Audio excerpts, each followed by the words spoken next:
वरिष्ठ राजनेता तथा पूर्वतन केन्द्रमंत्री श्रीकांत जेनांकर घर बाहुड़ा होती ये हूँ बड़ खबर बर्तमान समय कांग्रेस कैंप्रु दिल्ली स्थित कांग्रेस भवन में अनुष्ठित एक कार्यक्रम में राज्य कांग्रेस प्रभारी अजय कुमार उपस्थित में दल को बाहुड़ी श्रीकांत जेना दल विरोधी मंतव्य कांग्रेस बहिष्कार कर श्रीकांत को आउ एबे 5 वर्षर व्यवधान पर कांग्रेस श्रीकांत घर बाहुड़ा होती निरंजन पट्टनायक पीसीसी सभापति समय पीसीसी कार्यकलाप को नहीं प्रश्न करते श्रीकांत जेना एवं कांग्रेस को बाहुड़ा पर आगामी निर्वाचन पूर्व कांग्रेस को मजबूत करने सहित संभाव्य बीजेडी बीजेपी मेंट विरोध में रणनीति तैयारी श्रीकांत जेना। Pleasure for me to join the party, though I am a congressman right from the beginning, from my student days. And there was some misunderstanding which has been clarified by me between me and the AICC. I met Honorable Congress President Venugopal ji also, and we had long chat with Ajay ji, and it has been sorted out.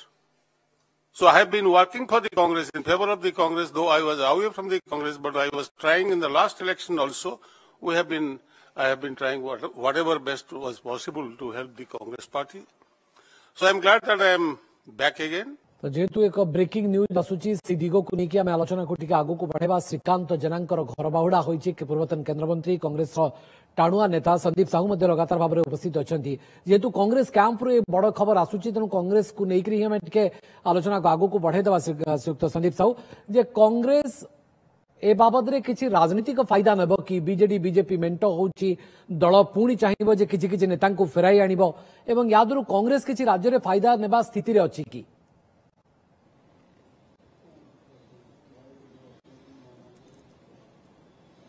निश्चित भाव में जदि मेंट हो बा न हो घोषित मेंट हो बा अघोषित मेंट हो कांग्रेस जो थीम धरिची एवं मझिरे दुई दल भितर बाहागर कर जो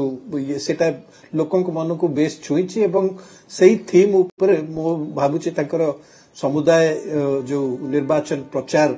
ताकू ही केंद्र करी से प्रचार करिवे एवं से दिगरे जेतबेले पुराना नेता माने फेरुचंती श्रीकांत जेना आज फेरले हुए तो परवर्ती समय रे आहुरी किछि नेता जो माने कांग्रेस छाड़ी की जाइथिले अन्य दल को एवं मेंट हवा द्वारा बीजेडी एवं बीजेपी रे मध्य अनेक नेता थिबे जो माने असंतुष्ट थिबे मेंट को नेकिरी से माने हुए तो पुणी कांग्रेस रे योगदान करि पारंते एवं ता द्वारा कांग्रेस रो शक्ति वृद्धि होबो एवं तांको पई वर्तमान रो वातावरण बेस अनुकूल अछि जदिओ तांकर संगठन अत्यंत दुर्बल अवस्था रे अछि किंतु राजनैतिक वातावरण मु भाबुची कांग्रेस पई अत्यंत अनुकूल अछि एवं बीजेडी बीजेपी भितरे घोषित हो अघोषित हो जदि मेंट रहिबो सेही टीम को नेकिरी लोकंक पाखु जाइकिरी एकमात्र विरोधी विकल्प दल हिसाब रे निजको उपस्थापित करिवारे कांग्रेस मु समस्त चेष्टा लगेबो एवं किछि परिमाण रे तार फायदा भी तांको मिलिबो बोली मोर विश्वास।